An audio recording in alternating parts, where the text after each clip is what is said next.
All right, Lauren McKay, welcome to the couch next door. Hi, thank you so much. I'm I'm so so excited to be here. Me too. And we are both dressed appropriately for our Taylor Swift conversation today. She even wore her friendship bracelets, which I'm really jealous. I didn't think about that. I know they're awesome. Awesome, awesome. Uh, okay, so this is a very special conversation that we're having today, all about Taylor Swift, how she shows up in the therapy room, how songs, lyrics are important when we're talking about our mental health and how they show up in therapy. And so it's funny because Lauren was on Therapy Tea, and when I saw her post, she was wearing a Tortured Therapist Department t-shirt. And Yeah. I was like, I need to know this girl now. And so I commented. And so then we kind of like, back and forth on the Instagram. And then I had this idea and I messaged you and I was like, she's got to do it. Like, you're my girl for Yeah. this. So, I'm so excited for this. Yeah. yes, yes, so exciting. Okay, Lauren, tell us a little bit about yourself. Like, what do we need to know about you? Sure. Yeah. I am located in Round Rock, Texas. I see clients there.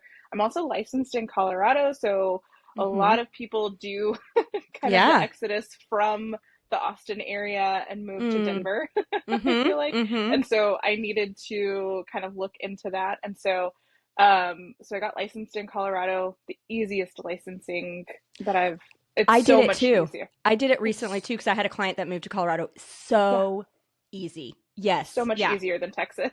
Yes. Texas does not play well with others. No, no. Mm-mm. Um, Interesting. Yeah. so that was really, really lucky. And yeah, I do a lot of EMDR. Like that's Mm-hmm. kind of my jam. Okay. I'm certified. I just recently got certified, and then come June next year, I'm going to look into becoming a consultant in training. And so people that have gone through their EMDR basic training will be able to do Mm. consultation with me at that point. And I'm really Okay. excited to do that too. Yeah, that's Yeah. awesome. Did you start your practice and then get EMDR certified or yeah, okay. Yeah, I So that did. was like a Yeah. transition. Okay. EMDR was always something that I knew that I wanted to get into. The cost was just prohibitive Mhm. during that time. And Yeah. then Yeah. I worked in a group practice and I just decided to go for it. And Mhm. I fully got trained in 2021, and then I opened up my practice in 2023. Okay. Nice. Hmm. Yeah. Yeah. Yeah. I know it is so expensive. But it's such a good like I love it. I Yeah. refer people to therapists that do EMDR all the time. And I once was like, should I do it? And then yeah, the Yeah. cost and the time, I Yeah. just wasn't in the stage of life. So Yes. yeah, when the stars align, it works out. Yeah. Well, good. And now I have Yeah. you to refer people to. Definitely. Yes, Yeah. yes, yes. Okay, since this is a Taylor Swift episode, what is your favorite Taylor Swift album? And I know this is a very hard question So to this answer. has it has to be a twofold. So Okay. I remember exactly where I was when I very first heard Tim McGraw, which was her first release from debut. And I was driving around in my gold Hyundai Elantra um, as a senior in high school. And Yes, so yes. I think that there's just this incredibly special place in my heart for debut that like Mm, no other album has for me. yeah. And then if you were to ask this version of me, Mm-hmm. Lauren's version, Yeah. Midnights is just such a. I was like re listening to some songs to kind Mm-hmm. of get into the space for our Mm-hmm. talk today. Yes. And there's just something about listening to Midnights that it was an album that came out when my husband was in grad school. And it just helped me get like a lot of this Mm, confidence back. I started mm-hmm. doing dance classes and I just there it we've grown up together. Taylor and I have Yes. grown up together. She doesn't Right. realize it, but in our Right. parasocial like Yeah. relationship, we have grown up together.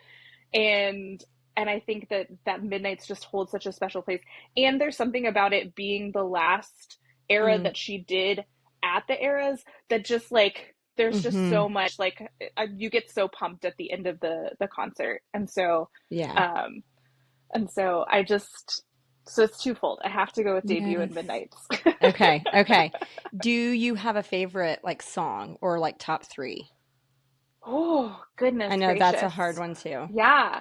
I mean, obviously Tim McGraw just because it was my Of course. introduction. Yes. Mm-hmm. Um, and then taking it way, way, way, way, way on the other side of that is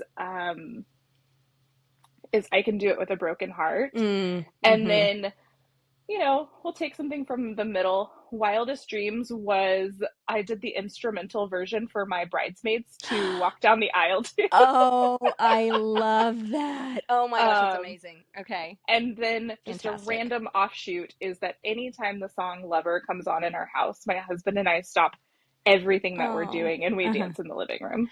Oh, that's so sweet. But I mean, okay, this right here, this is what we're talking about. Like, it just evokes so Yes. much emotion, Yes. right? Like, literally everything stops in your house when that song comes Yeah. on. Oh, Yeah. I love that. Oh, Yeah. that's so great. That's so great. Okay. Yeah. Well, and I have admitted, I think on another podcast episode, that I am late to the Swiftie game.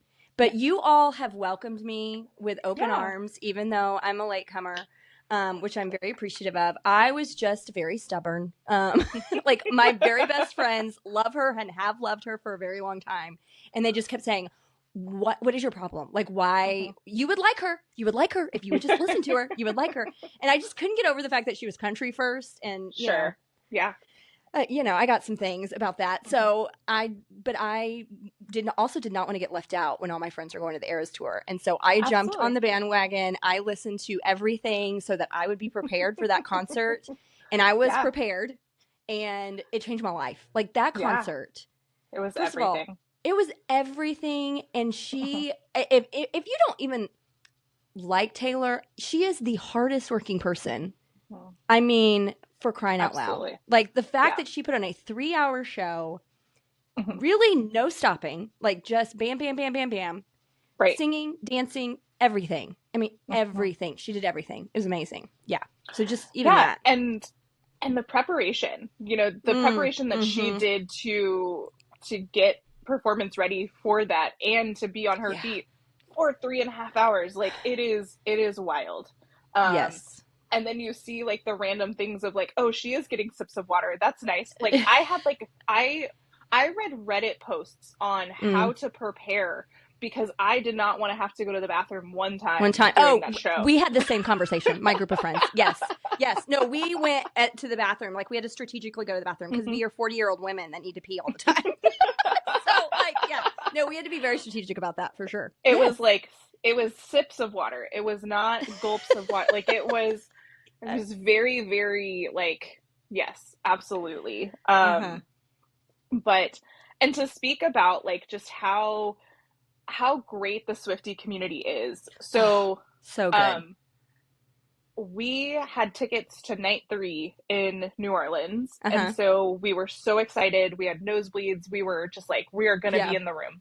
Right. My husband, for just like, for like little laughs and stuff, we were at a bar on night 1 and just like hanging out, having some appetizers. And he was like, I'm just curious, like, how much would it be to like go tonight? How much would it be?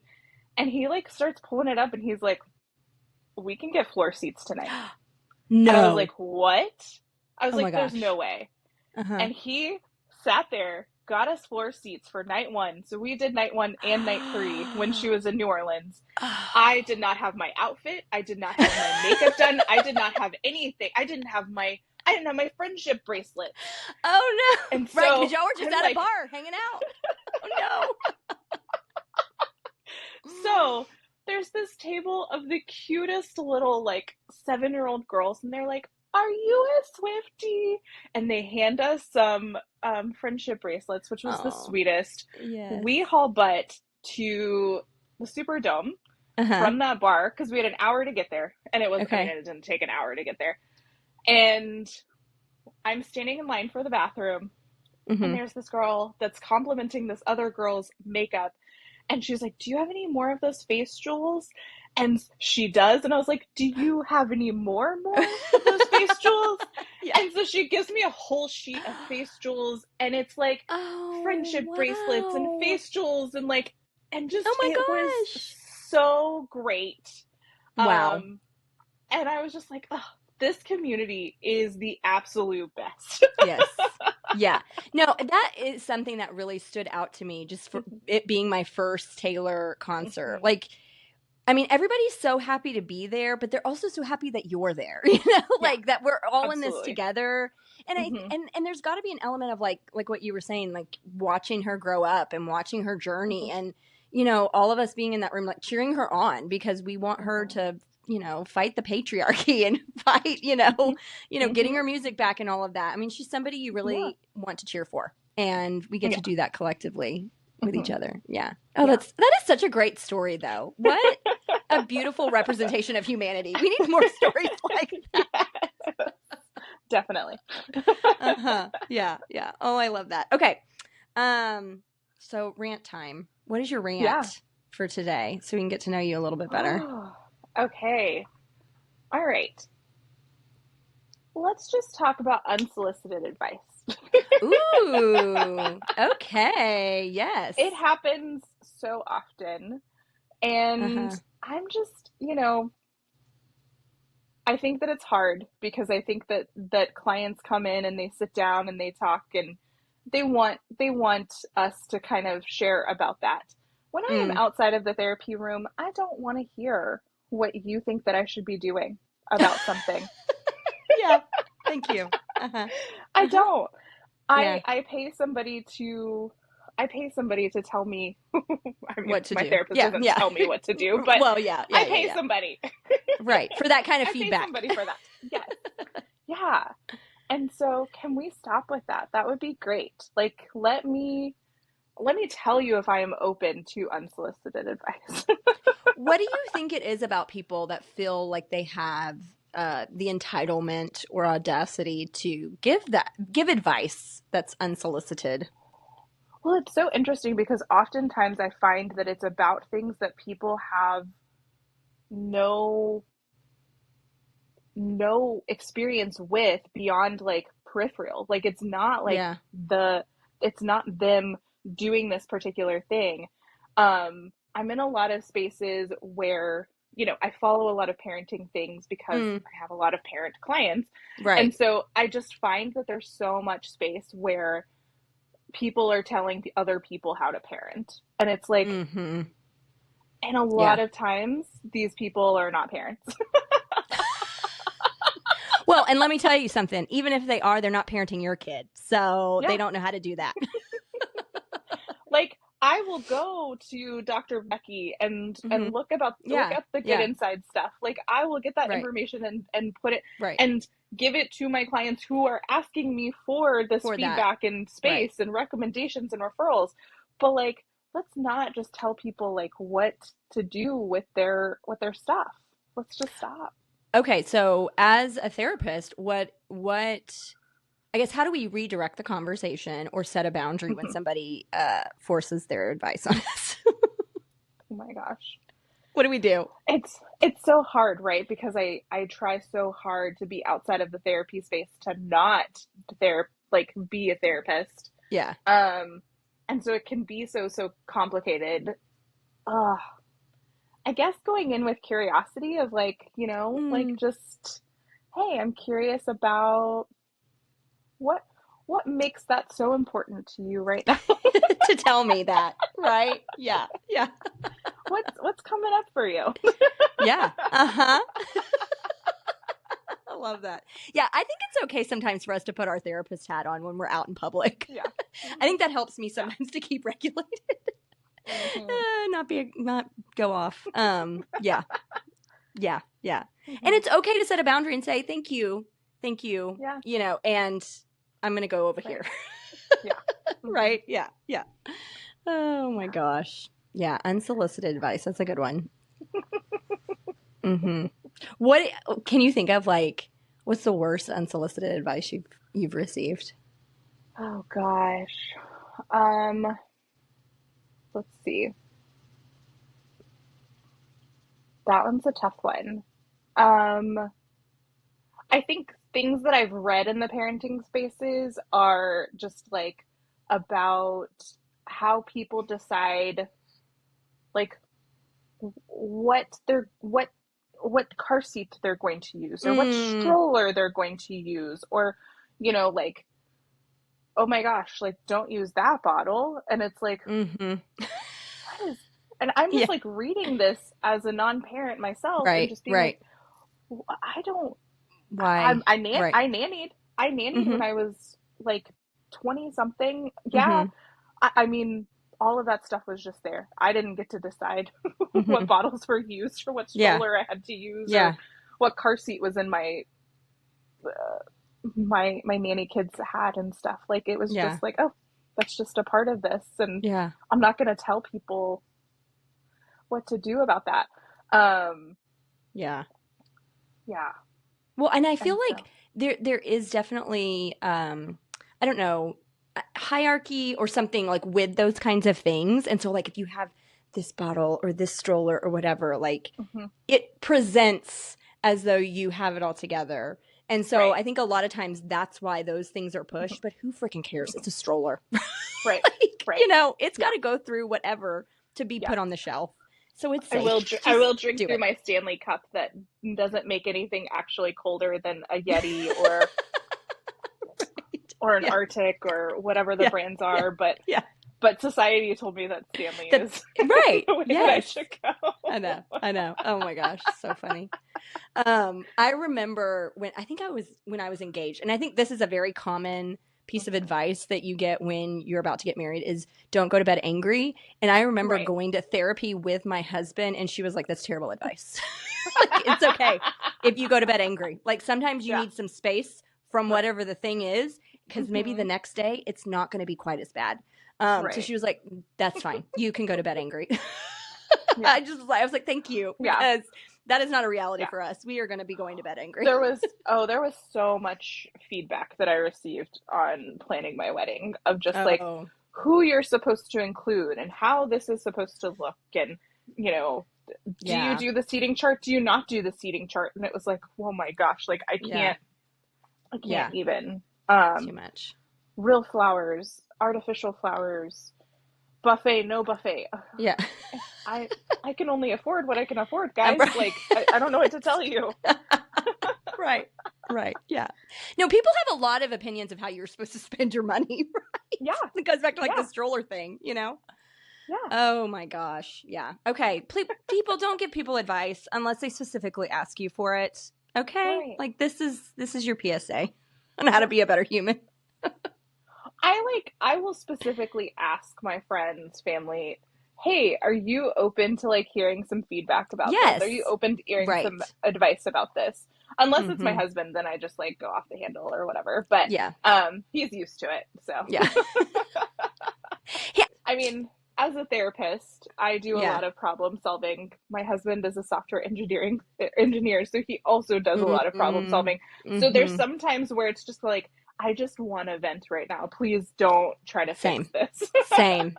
Same. Yes, my husband's a data analyst, so like he very much likes to fix things and analyze things. And so yeah, have to tell him I just need to go off. Like I don't want anybody to solve these problems. I Mhm. just need to get Yeah, it out of my system, and I need to say it 20 times, 15 different ways. yeah, yeah. Yeah. Yeah. Because I see his like mind Mm-hmm. like ticking of like, oh, how do I fix this right now? And I'm like, nope, Right. no, no, no, no, no. That's Just not what listen. this is. Mm-hmm. Yeah. Yeah. Yeah. Now that's good advice. Yeah. Is Yes. you don't have to fix it or ask. Can I Yeah. give you Yeah. feedback? Are you Yeah. open to feedback? Yeah. Yeah. That's my unsolicited advice, Mm-hmm. listeners. Yes. Ask if somebody wants your unsolicited advice. Yeah. There you go. Full circle. We went full circle on that one. Oh my gosh. Okay. Well, let's jump in. I'm so excited. We've got a Yeah. lot to cover today in Cool. preparation for this new album, and that's why we're Yes. doing this episode today. So, I had always kind of in the back of my head thought about doing an episode like this because for me, whether it's Taylor or another musician or lyrics of some kind, that is always, I mean, multiple times a day showing up in the therapy room where a client will say, Absolutely. listen to this song, or they'll send me these lyrics Mm-hmm. or this quote from a movie and say, I need you to watch this scene or whatever, because Mm-hmm. this is what I'm feeling right now, or this is Mm-hmm. my experience. And it is so helpful when they do that, because it puts words Absolutely. to something that they haven't themselves been able to find words to, but it resonates so much with them, and it helps the therapeutic process, because now I kind of have a window into that, into something that they couldn't Mm-hmm. necessarily explain with words. And Taylor is so good with words, and her Yes. lyrics are so powerful, and they hit so hard in certain areas, Mm-hmm. and differently for everybody, because I mean, she has Yeah. such a wide variety of lyrics and songs and what they're about and all of those Mm-hmm. things. And so that's what we're here to talk about today, is kind of to Mm-hmm. unpack like what that looks like just with music in therapy, but specifically Taylor, because we both love her and her album's Yes. coming out Yes. on October 3rd. So for you, Lauren, like what has that looked like for you when music has shown up in the therapy room for you? Does anything stand out when you think about that experience? Totally.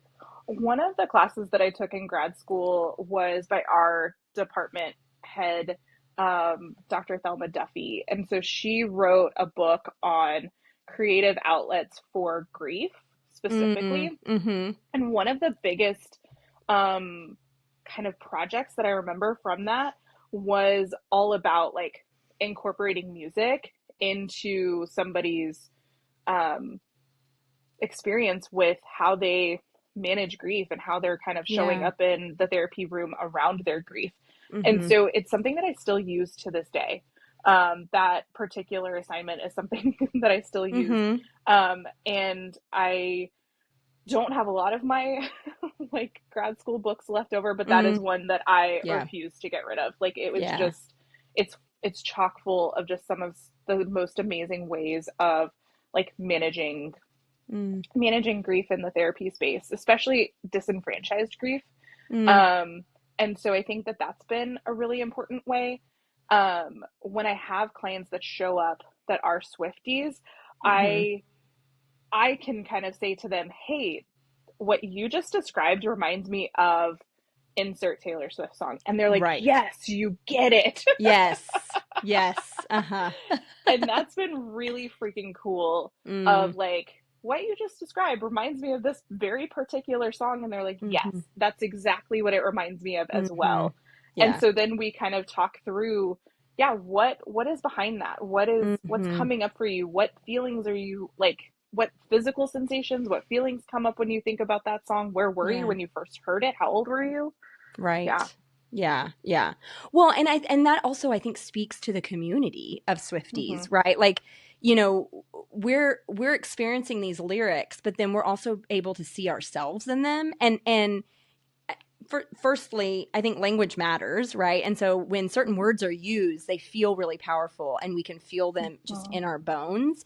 But to hear like Taylor sing about that in that particular way, but also know that there's this whole community of people in society that is probably also on some level identifying with those lyrics, it helps us just to not feel so alone in those feelings and Mm-hmm. those experiences. And I think that's another way that she's been able to bring a community of people together, is we're able to identify with what she's singing about and the words that she's using. Absolutely. Yeah, it's Absolutely. so Mm-hmm. powerful. Um, do you ever notice, like you mentioned, if it's a Swiftie, what I mean, how does that then play out in your therapeutic relationship when you know that they're a Swiftie? Does it is because I mean, you even on your website, like you were like, "This is my marketing. I am a Swiftie." Like, here I am. Um, I don't know. I mean, I think that there's obviously like a community that's already kind of felt, and I think that's a word that we've Yeah. been kind of consistently using. I also think that there's just a sense of like, she does kind of stand for, you know, the woman's voice. Like Yeah. something that's kind of continuously like come back to me as we've kind of been talking is the man, right? Like the song The Man Oh gosh, I is love that such an one. Yeah. important Yeah. piece of it because, I think about who do I like to the same level as Taylor Swift, and my dog is named after a Beatles song.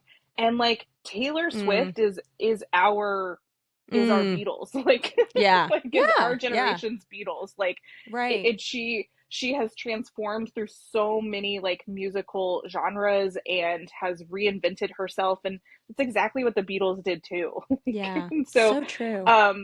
but again, men. Yeah. Elvis Presley, a man. Right. You know, I think about all of Yeah. these like really, really famous people that have kind of held on to notoriety over an extensive amount of time that we're still talking about today. Not Mm-hmm. a lot of them are women. Yeah. That's so true. Yeah. Yeah. And so she has kind of changed that, and she's changed Mm-hmm. that for our generation. Mm-hmm. And I think back to the conversation that we had last week, and that you were talking about like therapy is political.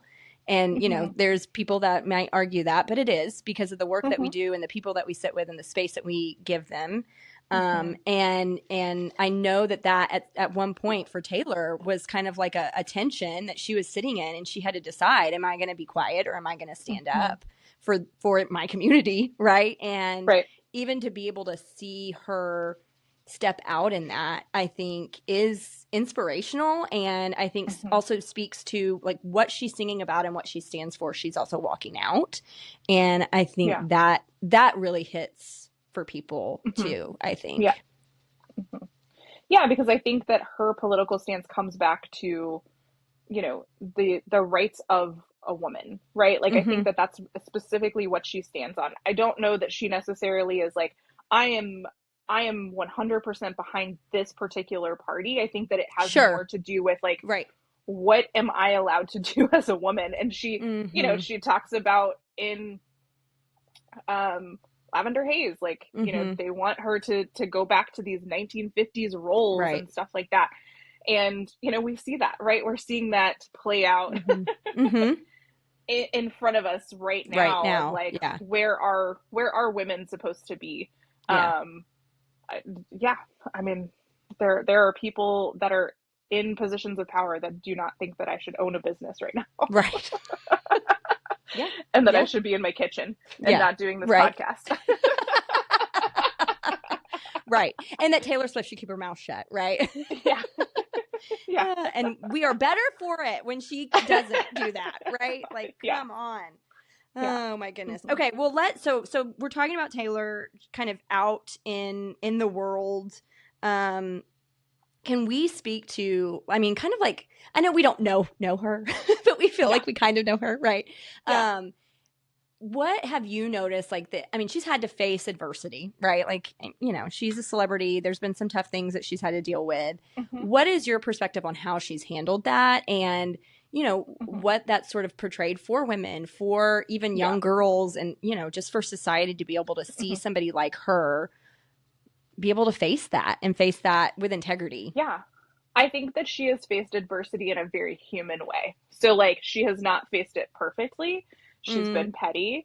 She's been, and then I also think that she has just kind of like owned it too. Like, it has also been something like when she came out with Reputation and the snakes and all of that kind of stuff. And it goes back to like that just iconic line of, you know, the old Taylor is dead. Like it right. just like there's something about, and then to hear that line at the Eras tour is just like chills.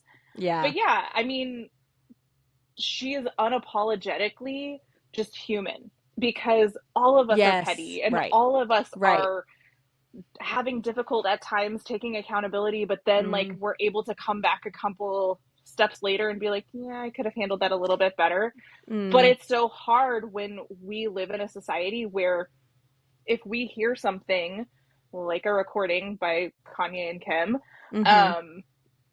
and and we, unbeknownst to us, it has been spliced together to make it seem like she has agreed to something. Yeah, like she came back out and like, I mean, former Kanye, like major fan, loved him when he came out. I'm not talking about Kanye every day. I'm talking about Taylor every day, though. Yeah, true. Yeah. And so, like, who has pretty consistently been at the top and not for, you know, controversial things and stuff. So, I mean, yeah, she has really been able to reinvent herself in her music, but she's also been able to kind of just be a girl.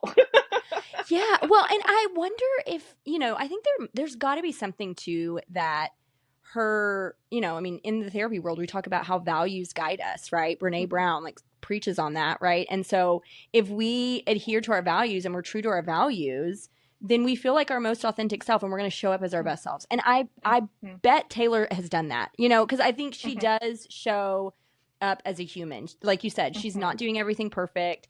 She is petty. She has emotions. She's letting everybody know about them, right? And so like she is still herself and she's still showing up as herself, and she's not perfect. No. Because none of us are. Right. Exactly. Because she's a human, just like the rest of us. Yeah. No, but I love how you said that, because I think that's part of her likability too, is that she is relatable in that way. And she shows that. She's not trying to be a certain way or a certain thing. Exactly. And I imagine that takes me back to Jessica Simpson, right? Like Jessica Simpson had this like very specific like image of who she was. She was the virgin and she was waiting until marriage, and even Britney Spears, right? Like that was, now having read her memoir, right? like that was something that was actually something that was thrust upon her, not something that she fully was invested in, and all of that. And so these two very like powerful female voices from the late 90s, early aughts, like they didn't get to be themselves. They were told who they were going to be. Right. And so it's so refreshing to get to see this person who is just herself, is gonna sing about these different like, yes, her relationships, but also different friendships that have failed, and like I cannot wait for this new album, because I'm just so excited to see where it goes. Like I'm just the titles of these songs, I'm so intrigued. I'm so intrigued. Yes. Same. No, I think that's a really good point when we look at that in comparison to other artists. Like you said, in the 90s and 2000s, I mean, let's be real, like it was the men that were making them do that. Right. And I think Taylor has dealt with that as well. But I also think because she's fought against that, and she's fought for herself, that's allowed her to grow up with us, right? To transition and to change. I think that's when we think about like people like Jessica Simpson and Britney Spears, it was harder for them to grow up with their fans, because we kind of outgrew them, because we started to become adults and we were living out experiences, and they had to stay in this box to be who they had presented to be. And so Taylor fought really hard not to stay in that box and to grow up, and she did that in front of us, and we got to do that with her in her music and the little bits of her life that we've been able to see. Absolutely. Yeah. So I think that makes a difference with how we see her, and also just, again, the Swiftie community. It's grown because people continue to identify with her. She's not losing that population because of how she's presenting herself. Yeah. Okay. So let's look at some lyrics and songs. Does that sound fun? I'm so excited. Yeah.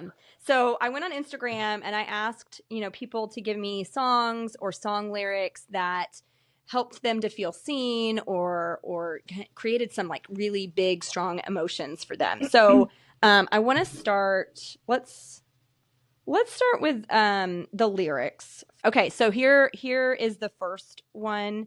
It's the song "Long Live," which I love. Yeah. That is my best friend's. That is our like theme song. But the lyric that they noticed was, "Please tell them my name." Chills. Yes. I remember listening to that song I want to say I was in college. And I just remember being in a relationship at that time. And I think for me, this was my first relationship that I had in college that was like a long-term relationship. And I knew that we weren't going to go the long haul and stuff.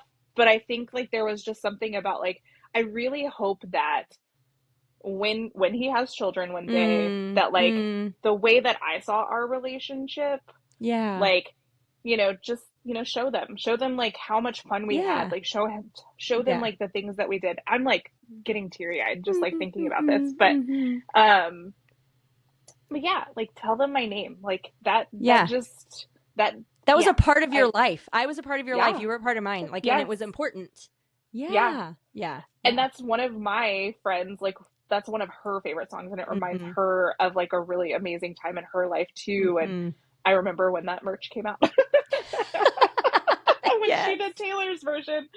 And so yeah, I know. I love this song. This was when one of my best friends from high school turned 40, we were we grew up like, we graduated 2000, so like video cameras were attached to our arms, and so we had a lot of home video footage of us in high school, and so we created this whole like video thing. But then one of our friends created like a video montage to this song from like all of this stuff from high school, and I will like, if I watch that, I can't keep it together because it just feels so like, anytime that chord strikes and I hear that song, I will automatically think of those three girls. That will be for the rest of my life. I will not be able to hear that song without thinking about them. So I mean, it just, again, like, you think of people and relationships. Absolutely. So it's good. So true. Okay, the next one was so the person on Instagram said this was her first Taylor Swift gets me moment, and it was, "This love is difficult, but it's real." Yeah. So we're also going back to like very early Taylor. Yeah. And so I think like, it's just, I love that so much. And I'm like, do you remember AIM? Do you remember AOL Instant Messenger? Oh yeah, for sure. I'm pretty sure this was like one of my away messages. I love it. That's amazing. Yes. Of course.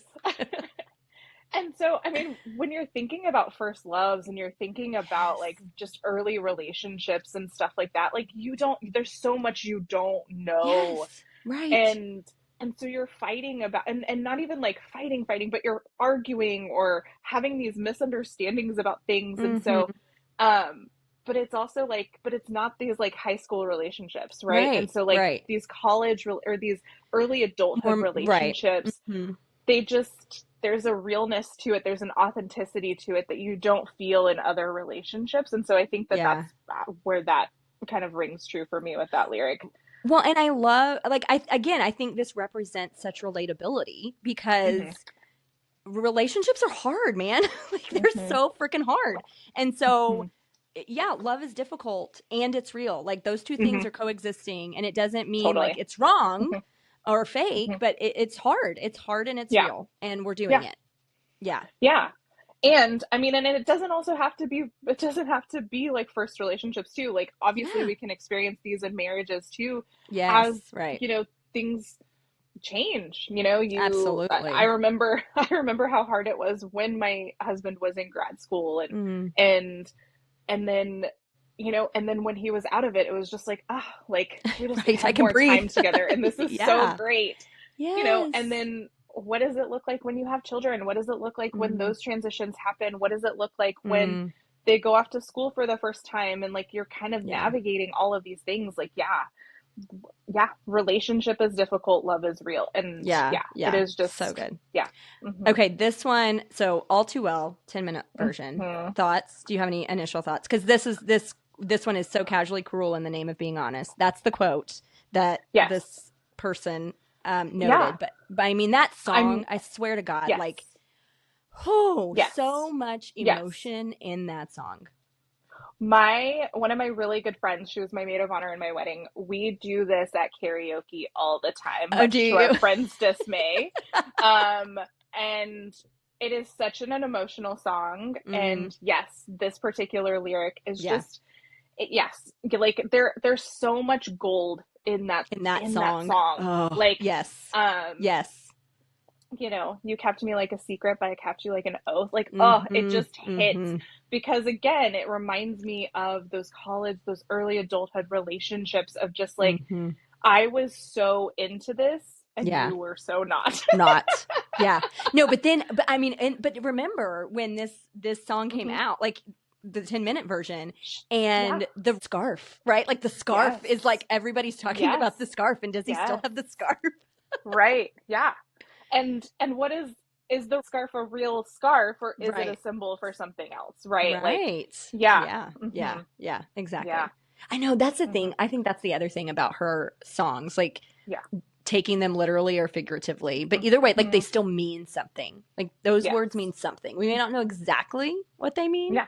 hmm but they mean something for sure. And Yeah. she was so young. You know, Yes. she Right. talks about waiting for him to come through the door. Dad Uh-huh. said it's supposed to be fun turning 21. Right. And it's like, oh my gosh, you're so like, and you think you know so much. Yeah. You think you know so much about the world at Yeah. 21. Yeah. Yeah. Well, and I think that's the other thing when I think about her love life. Like some of hmm these heartaches when she was a baby. Oh my gosh, she Yeah. was so young dating these men. Yeah. And I don't know, like I'm like, why? Yeah. Why were That's you a whole nother podcast for another time. Word. Okay. Right? Yeah. Yeah. I'm looking at you, Lindsay Lohan. I'm looking Uh-huh. at you. Right. Yeah. List them out. List them out. Oh my gosh. Okay. But So again, here. it's not Uh-huh. them. It's not the No. ladies. No, it is not. No, she didn't know. Like Yeah. she's Yeah. 20, 21. Right. Yeah. Yeah. Exactly. What is she? She didn't know. She can't know what she doesn't know. John Mayer. Oh, The yeah. John Mayer of it all. Yeah. Did you read Jessica Simpson's memoir as well? I did. Yeah. Yeah. And so like that whole John Mayer situation with Right. her. Yeah. Whew, Exactly. Yeah. Yeah. So good. Okay. So this one is from New Year's Day. And the lyric is, please don't ever become a stranger whose laugh I could recognize anywhere. Yeah. Isn't that good? Yeah. Yeah. Oh, yes. Yeah. Yeah. I love that song. I love that song. My birthday's New Year's Eve. So, Oh, is it? so it's already Okay. just kind of like something that's already connected. Mm-hmm. But yeah, it reminds me of my maid of honor too. She just went to her high school reunion recently, Oh, and uh-huh. somebody off in the distance like said something about her laugh, and I was just like, man, that is like, Mm, it's so interesting that we have these pieces of ourselves that are these like fingerprints, right? Like that we right. have that are so Yeah. unique to ourselves. Yeah. And so I find that so that lyric is just like, yes, because Mm-hmm. when you're in these spaces and when you know these people, whether it's a friendship or a Mm-hmm. romantic Mm-hmm. relationship, there's something that becomes just a part of that. And Yeah. then when you do have the inevitable, sometimes it's not. I mean, hopefully I'm in my Mm-hmm. marriage for life. Mm-hmm. But like sometimes when you have this inevitable like Yeah. parting Right. of this language goes away. These things that Mm-hmm. about this person just completely Right. Right. you and you know, I just, that's kind of how that takes me into that. Yeah. Right. And then Well, obviously in this space too, like where mm-hmm. is she seeing this person? Is she seeing this Yes. person at an award show? Is she seeing this person at, Right. you know, dinner or Mm-hmm. something like that? Like, Yeah. man, it just, everything floods back. Yeah. Well, and I mean, you have to then wonder, like, like when you think about somebody that you're that close to, that you could recognize their laugh anywhere, and now, like, you haven't spoken to them in years or ages, and they do feel like a stranger. I mean, so this friend that told me this one, she was like, it's just a gut punch every time I hear that lyric. And she can't listen to this song without crying. So, Yeah. I mean, and she was like, and that's the lyric that gets me every single time. Yeah. It's powerful. Yeah. Okay. Are there any lyrics for you that popped up when you think about them? There's, I think of Never Grow Up, and I've got that on and here. I think Yeah, that's good. okay, this is gonna take me to another space, but it reminds me a lot of Mama by the Spice Girls. And that Okay. it invokes that same kind of like that same kind of emotion and feeling, because I think the very first time that I heard Mama when I was like really, really young, and then when I first heard Never Grow Up, and also being pretty young, there's this interesting part of just really appreciating your mom and like, Yeah. you know, just being in the space of like, man, like, you know, like I have this amazing person who has done all of these things to sacrifice in her life for me. And like, and so there's this sadness with that. And then as I've kind of been navigating my infertility journey and all of that, like it has these particular songs have new meanings. Yes. Altogether. Yes. Yeah. Right. Well, and I think that speaks to how Taylor has been able to grow with her fans, because it once meant one thing to you, but now, you know, as you've grown into adulthood, it means something different. And so I think, again, that speaks to her ability to transcend, you know, various generations. And I think it's because of her lyrics are just so deep, because it meant something over here, but it can be meant for something, another experience at a different stage in your life. And during Travis Kelce's father's interview with wherever, he did say that they want to have children. So we may get some. Yes. Yeah. some No, more my friends say that that Taylor writing an album about being a parent may kill them. Like they were like, it's just, I mean, I totally get that. Right? Yeah. Yeah. Okay. So let's jump into songs that people listed. Okay. So the first one is Marjorie, which. Okay. Yeah. Whew, yeah. About her grandmother. And then her grandmother's on the track. It's so pretty. Such a beautiful song. I know. And, you know, just, there's something about when she uses a name in her lyrics or in her song titles. There's just something about it, because I think that we can each picture that person for us. Like Mary's song is one of them, when she talks about Betty. Yes. Like Daisy May. Like there's just so many, like Clarabelle. Like there's just like I get the sense of who this person is. Yeah, for sure. No, I totally agree. And that's exactly what I do. I mean, I think about, it's not even my maternal grandmother, but my husband's grandmother, because my grandparents died when I was younger, but I felt like she was my grandmother. And so that's who I think of. Like, I wish I had realized, you know, all of this time that I got with you, and I appreciated it more. And so sweet. Totally. Another one that was listed was Sweet Nothing. Okay, so this is a song that she wrote with Joe. Oh.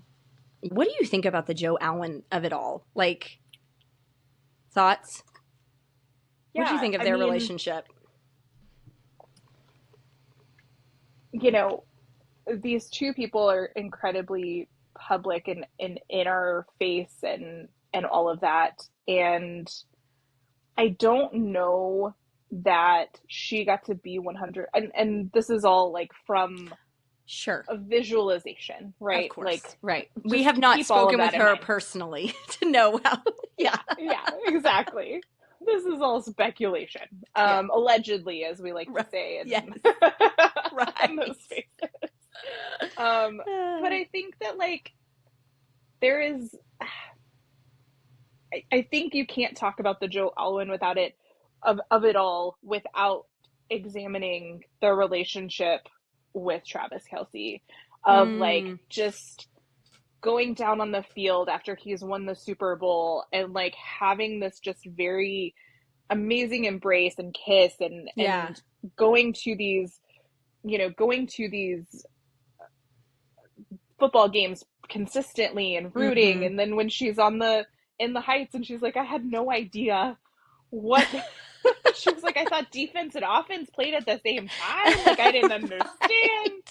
And so, you know, growing up in Texas, like I had to know know about football. Right. Yeah. That's just like a rule. But like, it's just so fun to see that relationship and how comfortable she is. And then for her to have this public engagement, like that would have never happened, I don't think, if it had progressed to that with Joe.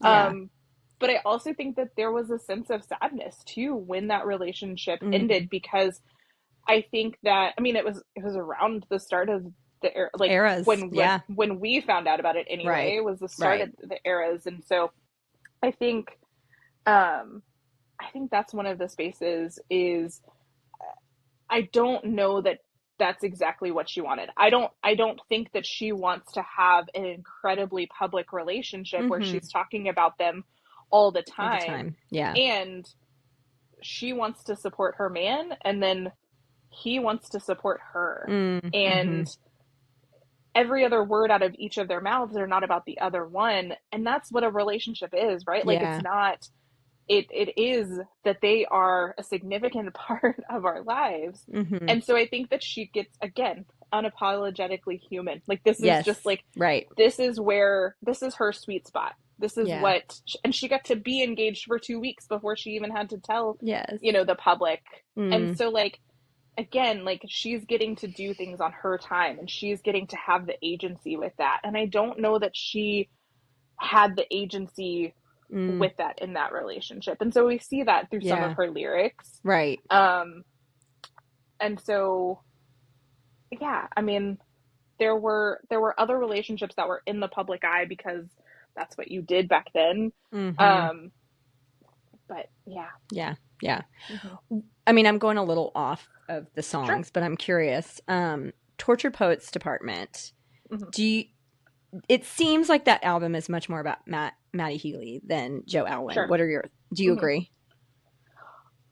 I think that but I also think that there are a couple of songs in there about Travis Kelce too. Like, I think that it is, Yeah. I mean, I think that it is 100%, like his mom said on Watch What Happens Live, that it is 100% about Matty Healy. No, I do not. Mm-hmm. And we're glad that you're not her mother-in-law either. Right. Right. It's just funny that I think there definitely are songs that are about him, and it's like that relationship was such a blip, in comparison to Joe. I think it was a blip for us, but I think it was one of those things that was a situationship that was just not for us to see. Yeah. Gotcha. Okay. Mm-hmm. Okay. Well, so that makes sense. Okay. Because I think that we've all kind of had those relationships where it's like there's somebody in the wings that like we keep on the hook, right? That we like, there's gonna be a time where it's the right time, right person and stuff like that, and like maybe we send these flirty like messages to or whatever, but like it never like happens. And so I think that relationship was probably a lot more longer in a certain way, not in like a cheating way, but like I think that it was a lot longer than I think that than what we knew it to be. Yeah. Maybe some emotional connection, and maybe it was more of that than the other.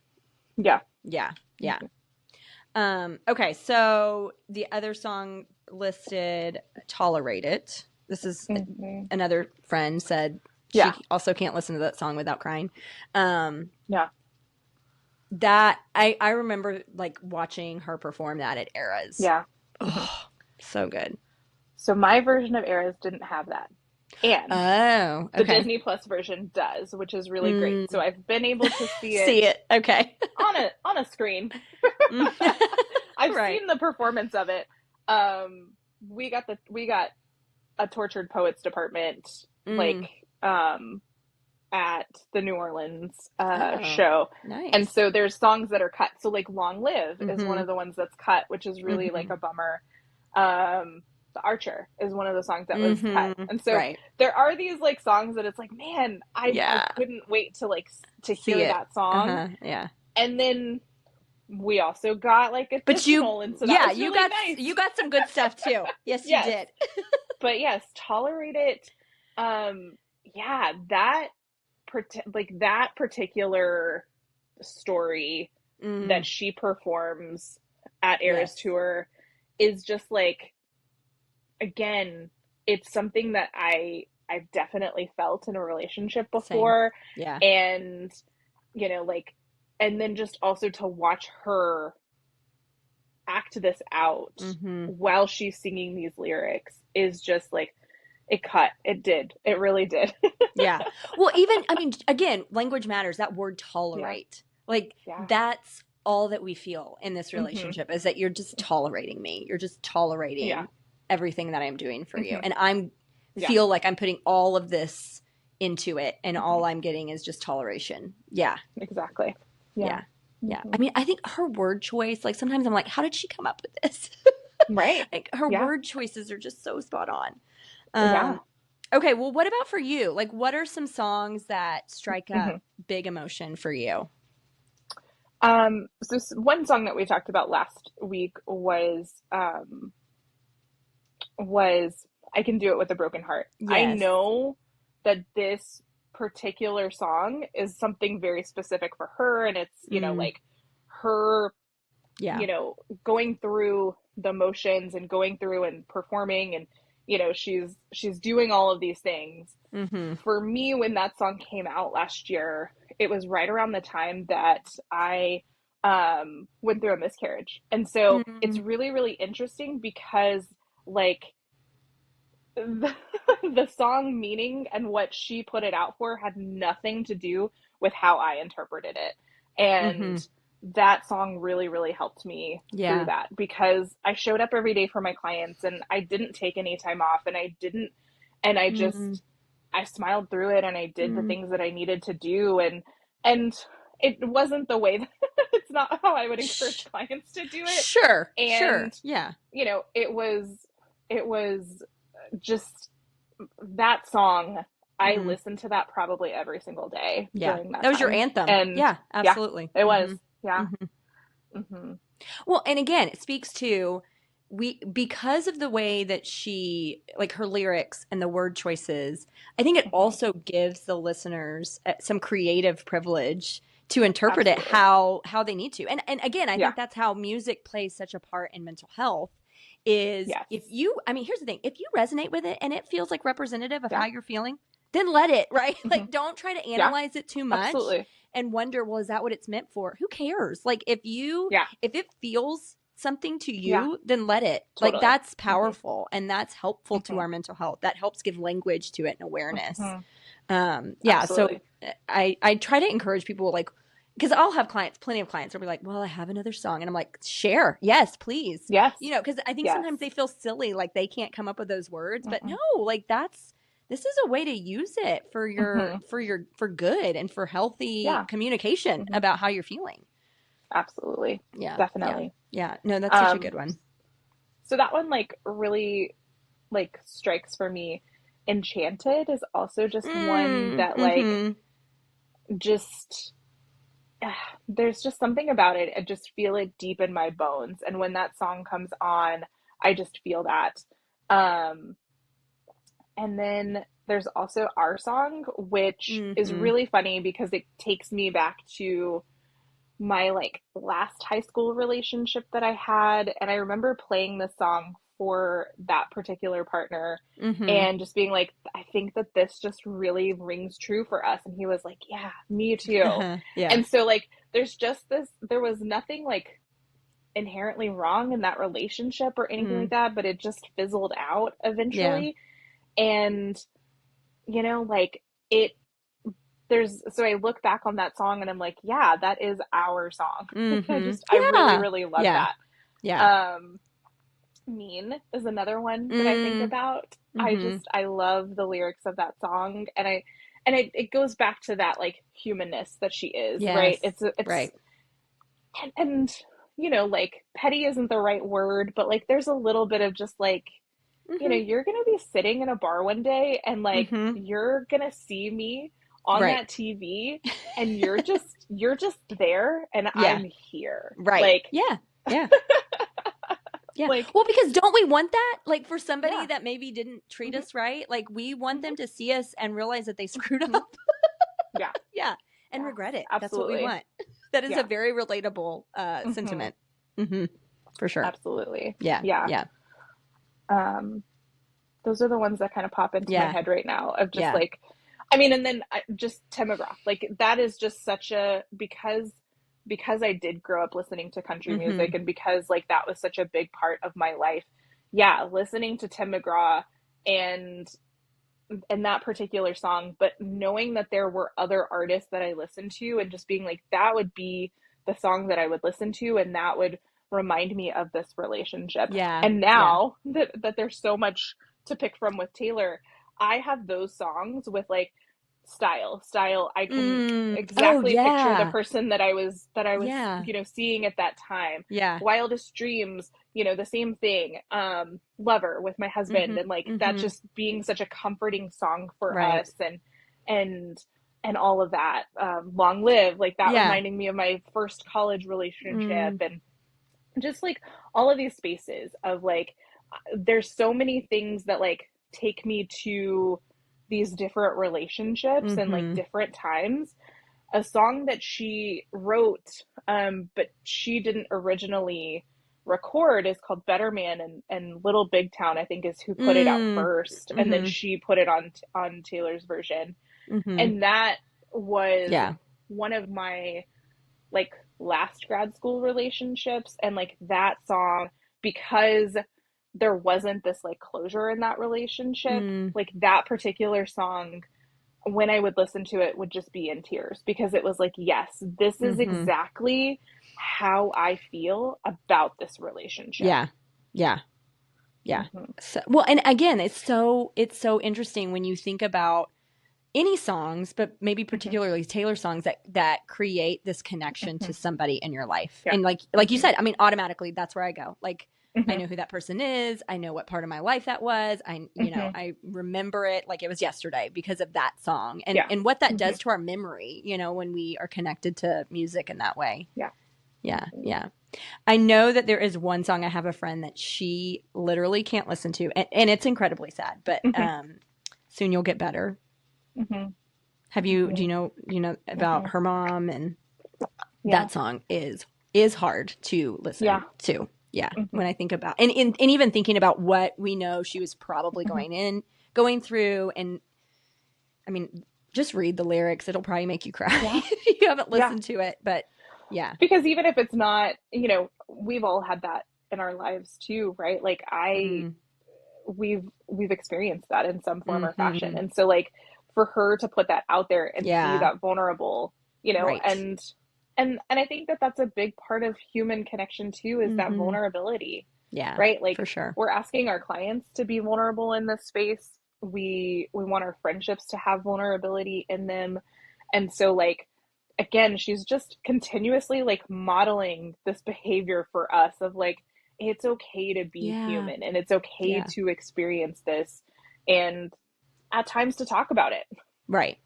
Well, I think that's a big part of her lyrics, is it gives us permission to be vulnerable, to feel the feelings, to give space to those feelings. So those are all things therapists love, like, and encourage our clients to do. So I mean, again, that's why we're having this conversation, because Taylor supports our vision for our clients.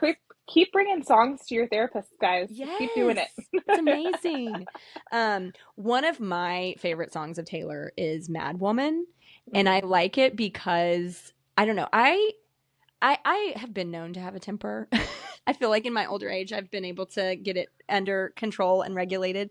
But I think I just love it so much because it depicts the emotion of a woman and how a man sees it, and like looking at it as a bad thing, and her saying like, just keep telling me not to be mad and see how that works. And you call me crazy, and what do you think that's going to do? I think again, I love the realness of those lyrics, and I connected with that just because and we all get angry. Yeah, absolutely. Again, back to the therapeutic world and stuff like that. I've never told a client that they're not allowed to be angry before. Right. Yes. We're angry. Allowed to. Yeah. Something that a lot of people know about me is my road rage. Yeah. Love it. It's not dangerous. I promise I don't get it to the dangerous aspect. But but man, just, gosh, where did we all go to driving school, or where did we all learn how to drive? Because, oh my goodness. Blinkers, guys, blinkers. There's another rant. Lauren has another rant about blinkers. That's for our next episode. Right. Okay. Any other songs, any other lyrics you want to digest, unpack?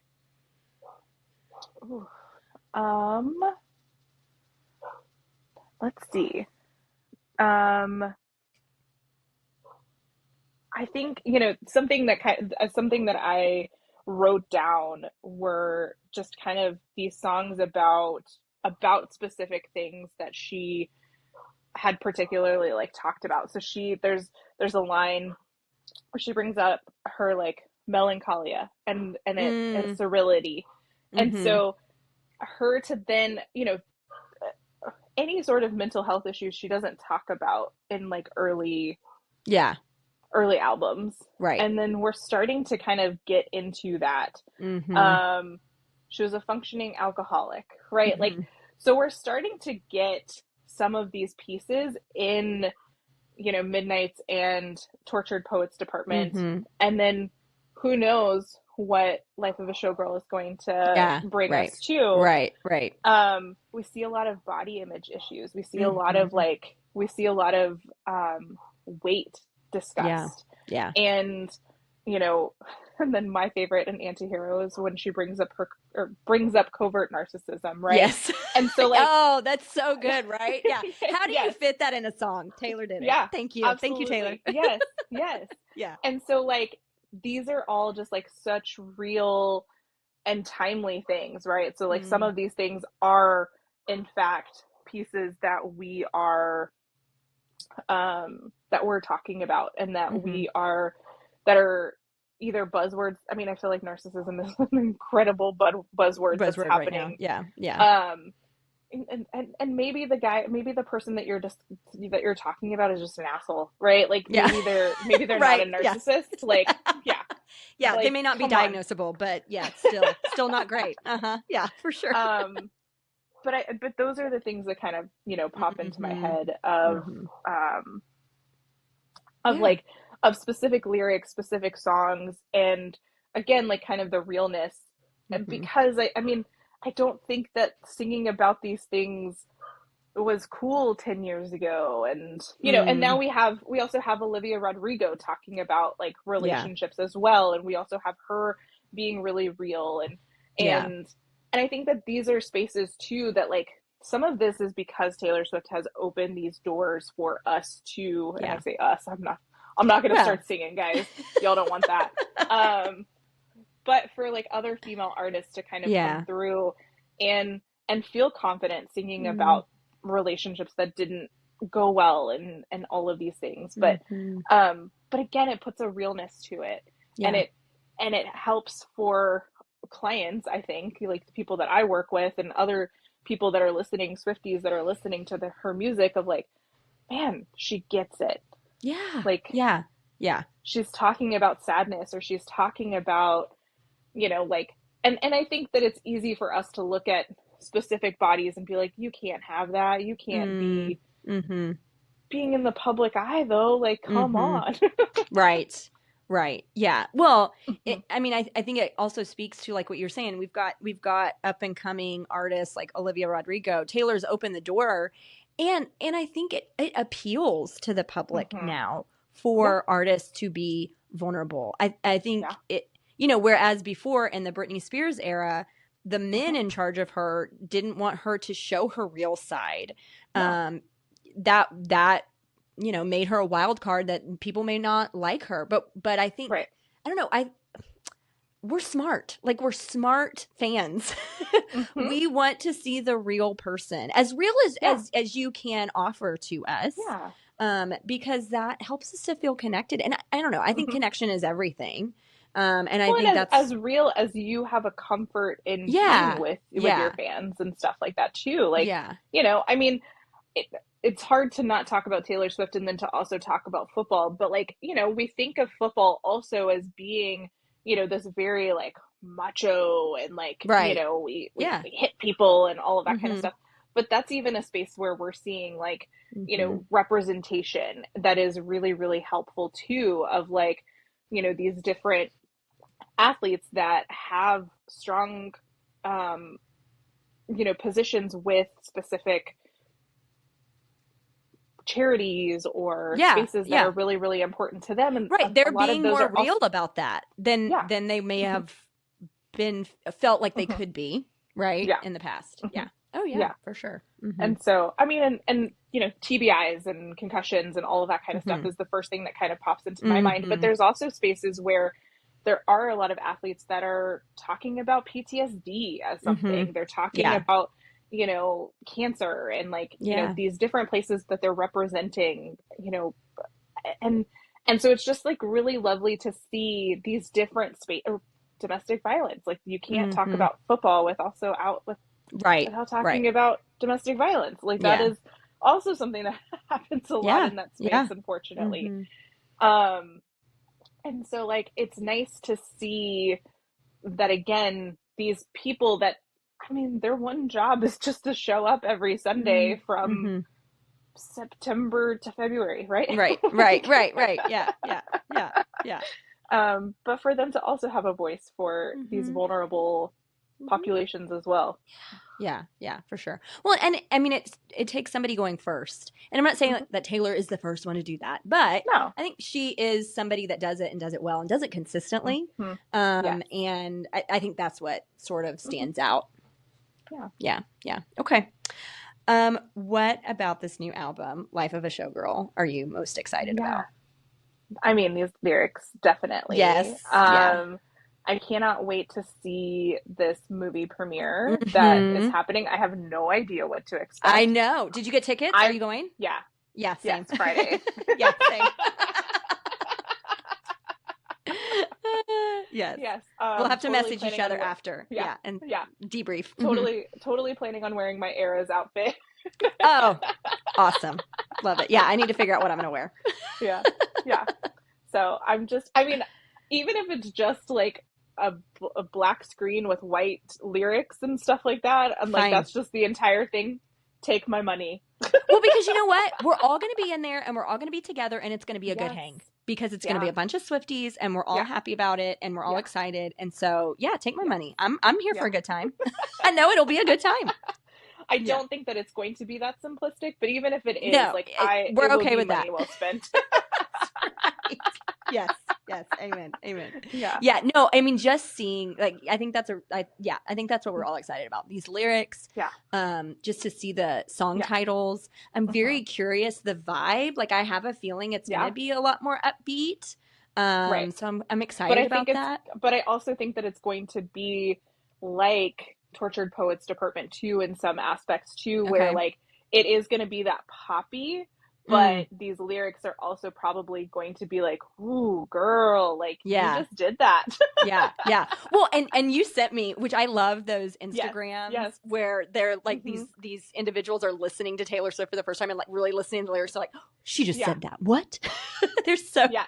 so funny. Exactly. Yeah, Yeah. yeah, yeah. Yes. Love it. Oh my Yeah. goodness. Because I mean, that's exactly what I think of when I think of I Can Do It With a Broken Heart. It is such a poppy, like, oh yeah, like this Yes. is so upbeat and stuff. Mm-hmm. But that is not the The message content. behind it Right. whatsoever. Exactly. Exactly. Yeah.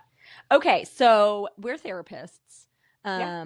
What do you want people to notice? How do you want people to listen to this album? You Yeah. know, I know we talked a little bit like somatic work and, you know, just kind of being in the album and the songs and the lyrics and all of these things. What is your advice? Unsolicited. No, you're listening to this, so it's solicited. What is your guidance on Yeah. how people can listen to this well and like pay attention? The first two things that come to my mind are listen to it with curiosity, like always. Yeah. And then also just like, how is your body reacting? Like what Yeah. do you notice in your body? And, you know, delve into that. Is what's coming up for you? What feelings are coming up for you? And, you know, just remain curious with that. Remain curious. Yeah. That is such a big part of it. And I think like with the somatic too, like, you know, if there's excitement, where is the excitement? Where are you feeling that in your body? And how do you know that you're excited? That's your good. body is telling you that you are feeling something before your brain tells you. That's right. That's right. Yeah. Yeah. Do you have any rituals when a new album comes out? I mean, I just listen from point A to point B. Okay. I really love that she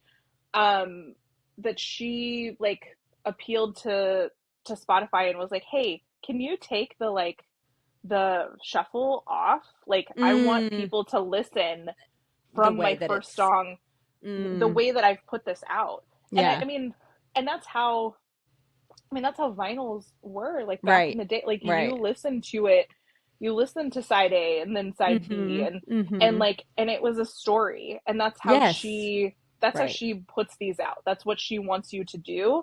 And so Yeah, do that. yeah, yeah, yeah, yeah. Oh, I love it. Yeah, I mean, I don't. Again, new to the Swiftie era. I don't really have a ritual, but I have friends that have rituals. So, Oh yeah.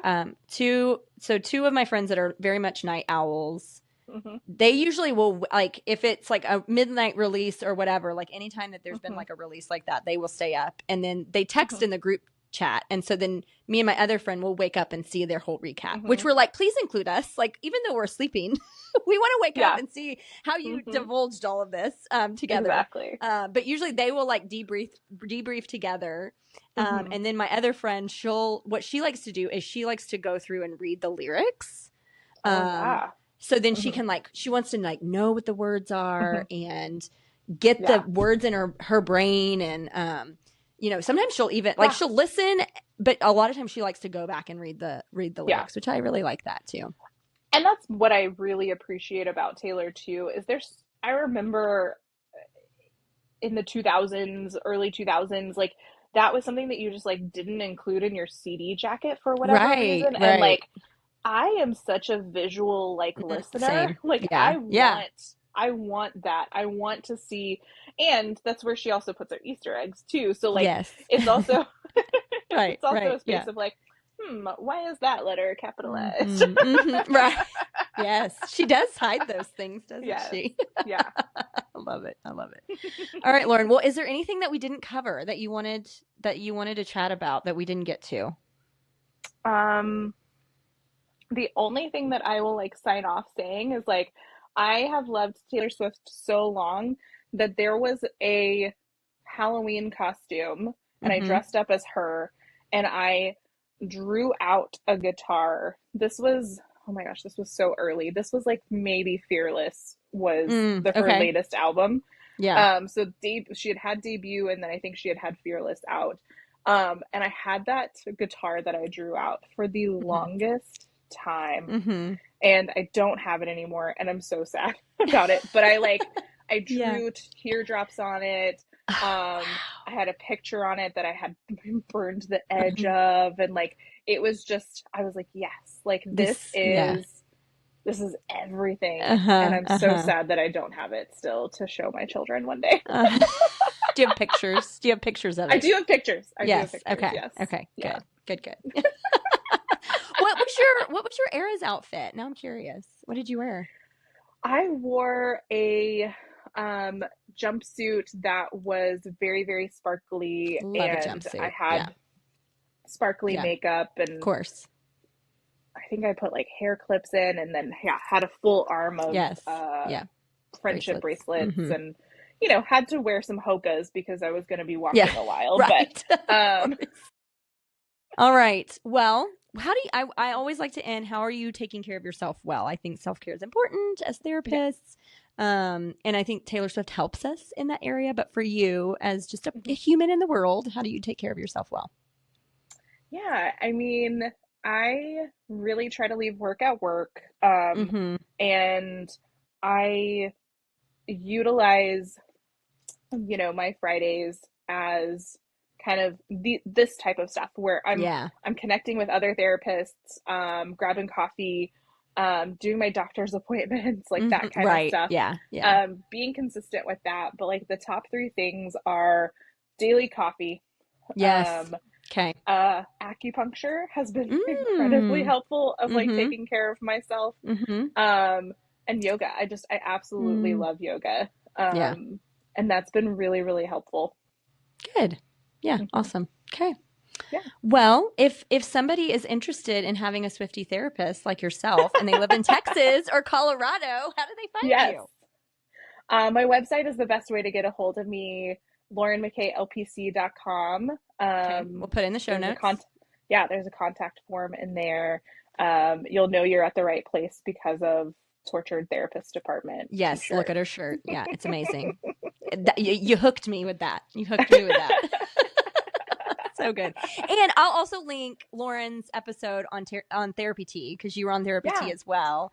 That's also a great Love episode. those girls. So Yes. yeah, they're awesome. Yeah. So we'll link. If you want to hear more from Lauren, you can check her out over there too. But thank you so much. This is such a fun conversation. I mean, yeah, this is really fun to dive into. I love it.